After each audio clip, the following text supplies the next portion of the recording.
Welcome to the basics video where I will go over the basics of the phone that the average person will care about. This video is for the essential phone. Feel free to check out my specs video for a more detailed explanation. This essential phone has two 13 megapixel back cameras along with an 8 megapixel front camera. The back camera works. Okay, to be fair, it's not as bad as the Razr phone, I think, but it could be better. You need to make sure that the lighting is good or else some of the pictures won't come out right. Low light shots come out decent, but don't even try taking a picture if it's dark.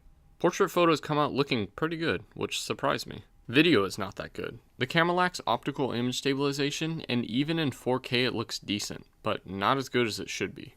As far as I know, the good news about this camera is that you can record video for as long as you want. The front camera isn't anything special either, but it does record 4K, which is kind of interesting because as far as I know, this is the only phone that can do that. The back camera does focus pretty fast, but that's probably because of laser autofocus. However, at night, it is terrible when trying to focus.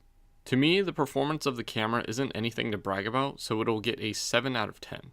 The phone is essentially stock Android and it is almost identical to the Pixel phone. Actually, it might be exactly like the Pixel phones. The phone comes with Android 7.1 Nougat and has been updated to Android 9.0 Pie. This was the only non-Google phone that was updated to Android Pie on the same day that it was released, which tells you that Essential is focusing a lot on their software updates, which should be beneficial for some. There are quite a few visual changes like the quick settings, volume and power options, and the fact that they move the clock to the left side. As for the clock change, I would say that this looks weird because it does, but for some reason it actually looks nice, and I think that's because of the notch. The notch is another thing that Google added support to, but I'm not really sure how to take advantage of that. There is an option for adaptive brightness, which is cool, but I personally leave it off and just change the brightness whenever I need to.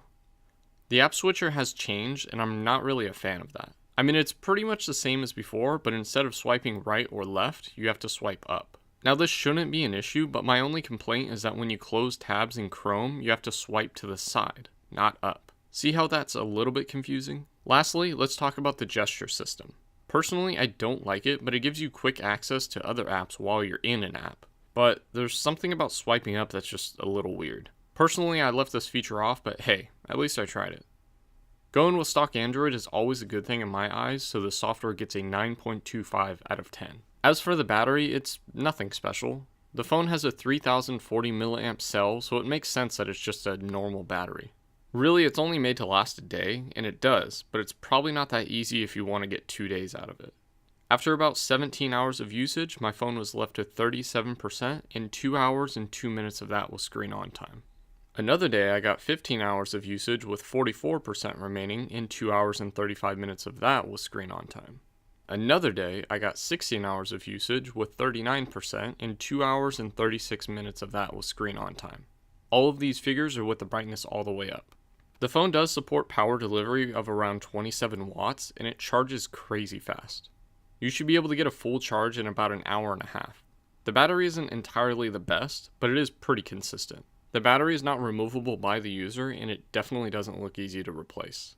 Overall, the battery category receives an 8.25 out of 10.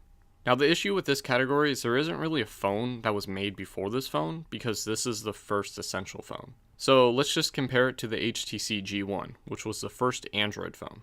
Okay, obviously this comparison is not going to be super thorough, but let's just go over a few things. The G1 has an SD card slot and a removable battery, but the essential phone does not. Another thing is that both don't have optical image stabilization, a headset jack, and they both only have one speaker. Interesting, isn't it? What I'm going to do is just give a rough average of the previous phones that I've reviewed, so for the differences category, this phone will receive an 8 out of 10. Now this phone does seem pretty durable, but I'm here to say no. No, it's not. The plastic near the LCD chips very easily because it is thin, and the titanium chips as well. The front glass is Gorilla Glass 5, which seems to be very durable, but the LCD under it is very fragile. I've seen many cases where the LCD damage is really easy, and it's worth pointing out. It costs about $80 to fix yourself, or $150 for a third party to do it for you.